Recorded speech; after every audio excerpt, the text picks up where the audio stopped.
Hey, what's going on, guys? Happy Monday out there to everyone. Hopefully you're having a fantastic start to the week. Just wanted to make a quick video. This one is going to be on the nutrition topic. We had a ton of people that signed up over this past week, and for the most part, I think this is the first time any of them have really tried to, eat healthy. So over the weekend, I had a ton of calls and text messages regarding, the different foods that we have on our program, and with all the different labels that are out there, all the companies that are spending millions of dollars to make sure that they put the right wording on the product that will suck you into it, it's hard to kind of decipher what you should be looking for. So I thought I would make two videos. This one is going to be what I call the tricky food words that the different companies use for the products. And then the second video I'll upload tomorrow is kind of what you should look for on when you're reading the ingredient list. So this one is the tricky food words to avoid that these clever marketing people try to use. So I have a list of 6 different words that we'll go through. So number 1, farm fresh. Now this one always cracks me up the most because, and usually you see it in the egg section, but I'm seeing more and more foods that are labeling themselves farm fresh. But here's the thing.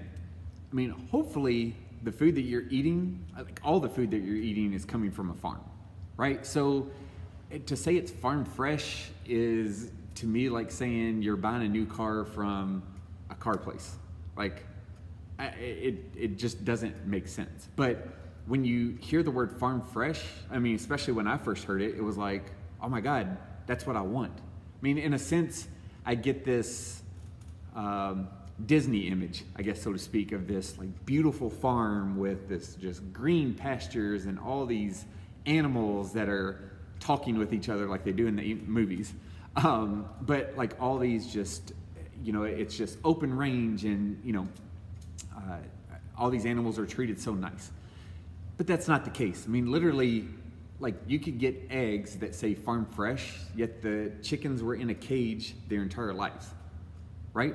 So they could be stuck in a wooden crate or metal crate, whatever it is, their entire life, and that company can label their food farm fresh. So, it doesn't mean anything for something to be farm fresh. It should just be, well, duh, because my food comes from a farm, hopefully. So, farm fresh. Don't worry about that word. All right, number 2, natural. So here's the thing. When it comes to the USDA, the term natural only really applies to meat and poultry. So when you see different foods that are labeled natural, the USDA doesn't really monitor it unless it's when you're talking about the meat side of things. So again, there's a ton of food out there now that is slapping the word natural on there, and it really doesn't mean anything. I mean, the term natural for food means that there shouldn't be anything artificial in it. But when you go to the store, we're talking about non-meat products, but when you go to the store, something that says natural, when you look on the back of it, you're gonna usually see a ton of, artificial ingredients that are inside of it. So again, the word natural doesn't really mean anything when you're looking for food, essentially because there's no monitoring of it. I mean, it's essentially the same as, if you see something that says like high in protein, you could have a product and put 1 gram of protein in it, and you can label it high protein, and nobody monitor. Like there's nobody that's going to say you can't do that, right? So it's all about reading the ingredient list, but these words are the words that'll suck you in to that specific brand. So natural, avoid that word. All right. Kind of the same as the natural part. Number 3 would be the word healthy. Now, again, kind of like the protein scenario I just was telling you about. Literally with food, if you put 1 healthy ingredient in it, you can label it healthy. Like, the food could be 90% artificial, full of sugar, full of sodium, whatever you want. But if you put 1 ingredient in there that's healthy, you can label it healthy, right? So again, the word healthy, scratch that out of your vocabulary when you're heading to the grocery store. Number 4, and this one obviously has gained popularity in the last, I guess, 10 years, gluten-free. So there's definitely this misconception out there that if something is labeled gluten-free, it's probably good for you, which is totally wrong. So again, your food it can just be packed with sugar. It could be 90% sugar. But if there's no gluten in it, you can slap a label on there that says gluten-free, and people will see the word gluten-free and think, oh my God, this must be good for me. So gluten-free really doesn't mean anything in the grand scheme of things. I mean, if you have a gluten allergy, then obviously you have to go for gluten-free foods, but just because it says gluten-free doesn't mean it's gonna be good for you. All right, so gluten-free. Number 5, organic. So, and I've definitely been a victim of this super early on before I started reading the food labels, because I saw something that said organic and I thought, well, that's definitely for me.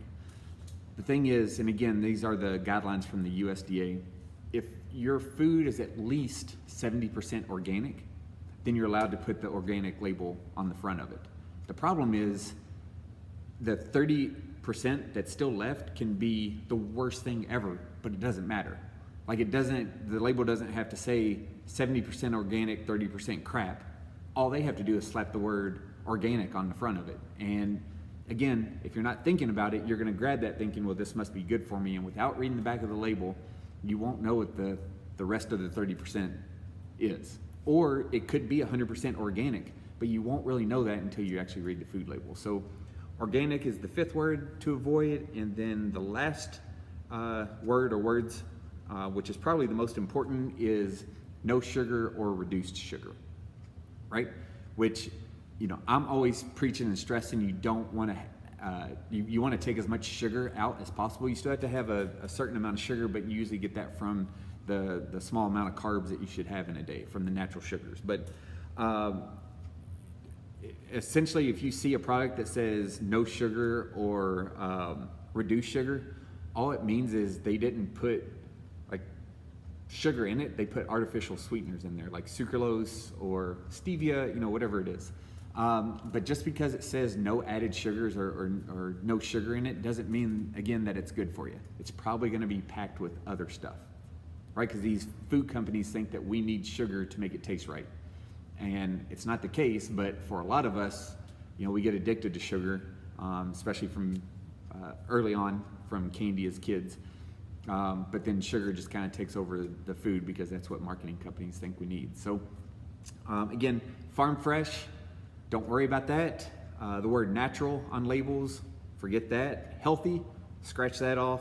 Gluten-free, scratch that off. Organic is the 5th one, scratch that off. And of course, no sugar or reduced sugar, just forget about that entirely. Now that doesn't mean that you're not gonna get foods that I guess what am I trying to say is, if you see that, doesn't mean don't get it. It just means don't see that word and think this must be healthy for me. It's more of read the back of the label. And in the next video, we'll talk more about what you're looking for on the back of the label with serving size and the different ingredients that are in the food. So tricky words for food to avoid. Comment below, shoot me a like, let me know what you think. All right, see you guys soon.